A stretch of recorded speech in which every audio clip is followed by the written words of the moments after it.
আলাইকুম। 15তম ক্লাসের সকলকে স্বাগতম এবং ওয়েলকাম।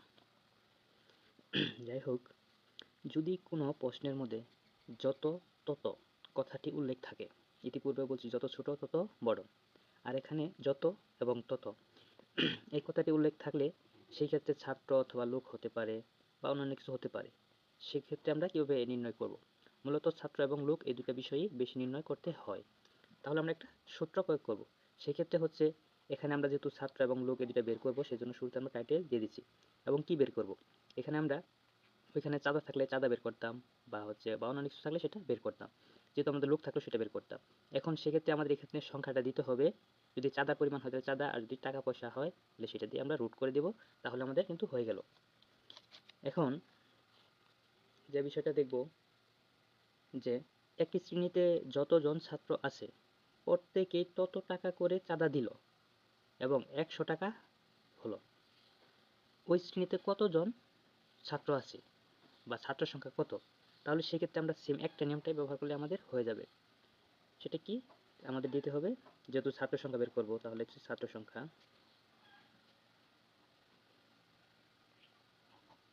100। এটাকে যদি আমরা রুট করি তাহলে হয়ে যাবে 10। আর 10 হওয়ার কারণটা আমরা ইতিপূর্বে বলছি।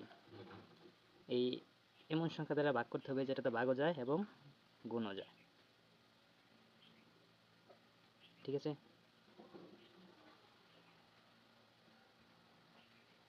দুটোই যেতে হবে, যেটা থাকবে সেটা হচ্ছে আমাদের রুট বা ফল। তাহলে এটা হচ্ছে আমাদের অ্যান্সার। তাহলে এই নিয়ম আরেকটা অঙ্ক করি আমরা।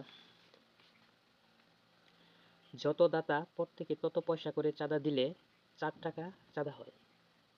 দাতার সংখ্যা কত? এখানে 4 টাকা চাঁদা হয়েছে, যতজন ব্যক্তি চাঁদা দিছে।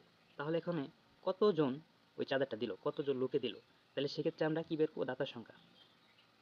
তাহলে দাতা বের করতে গেলে আমাকে এই চাঁদাটাকে আমাদের রুট করতে হবে। এখানে যেহেতু 4 টাকা আছে, আমরা এটাকে পয়সা করে নেব, কারণ যদি টাকা থাকে এবং সেটাকে পয়সা করে নিতে হবে।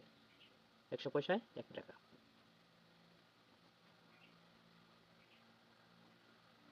আর 400কে রুট করলে আমরা ফল পাবো কত? 20। অনেকে বলতে পারে 40, না, আসলে হচ্ছে 20। কারণ এই যে 20 গুণন 20,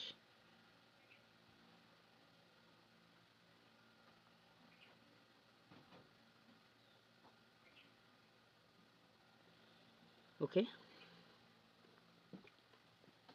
তাহলে আমরা ফলটা পেয়ে গেছি। তাহলে আরেকটা আমরা অঙ্ক করি। একটি শ্রেণীতে যতজন ছাত্র আছে প্রত্যেক ছাত্রে তত, মানে 10 টাকা করে চাঁদা দিলে 250 টাকা চাঁদা হয়। তাহলে ওখানে ছাত্র সংখ্যা কত? কিন্তু আমরা ইতিপূর্বে যেটাতে করলাম সেটাতে কিন্তু আমাদের শুধু খালি এই চাঁদা পরিমাণটাই ছিল, এটাতে কিন্তু নাই। এটাতে কিন্তু আমাদের টাকার পরিমাণও আছে। তাহলে সেক্ষেত্রে আমরা একটা সূত্র প্রয়োগ করব। সেক্ষেত্রে ছাত্র সংখ্যা বের করতে গেলে আমাদের চাঁদা বা টাকার পরিমাণ সেটা করে দিব, এবং তত শব্দের পাশে যে সংখ্যাটি সেই সংখ্যা দ্বারা আমরা ভাগ করব। মানে মূলত এই তত এর সাথে জড়িত আছে। তাহলে আমরা এভাবে লিখব।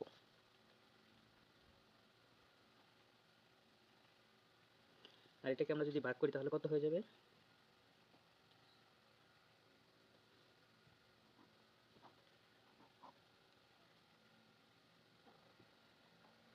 ভাগ করলে 25, আর 25কে যদি আমরা রুট করি তাহলে 5।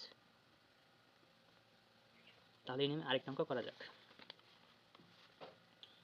কোন স্থানে যত লোক ছিল তারা প্রত্যেকে তত, মানে 5 পয়সা করে দেয়া যায় এবং এত টাকা হলো। ওই স্থানে কত লোক ছিল? তাহলে এখানে আমাদের অপশন দেওয়া আছে, আমরা কোনটা বের করব? তাহলে সেম একই নিয়ম বের করতে হবে। দিতে হবে বড় করে দাগ। এই যে 31.25, এটা আছে কি টাকা, এটাকে আমরা পয়সা করে ফেলবো। ভাগ যাবে আমাদের 5। কি জন্য? কারণ আমাদের এখানে পয়সা উল্লেখ আছে আর এখানে টাকা, তাহলে এই পয়সাকে টাকা বানাতে হবে আর টাকাকে পয়সা। তাহলে আমরা পয়সা বানাই নেই, তাহলে পয়সা বানালে টাকাও বানানো যাবে এবং পয়সা তো পয়সাই। তাহলে দুটাকে গুণ করলে আমাদের হবে, দশমিক গুণ আমি দেখাইছি পূর্বে ক্লাসে, তো যারা দেখেন নাই তারা দেখবেন।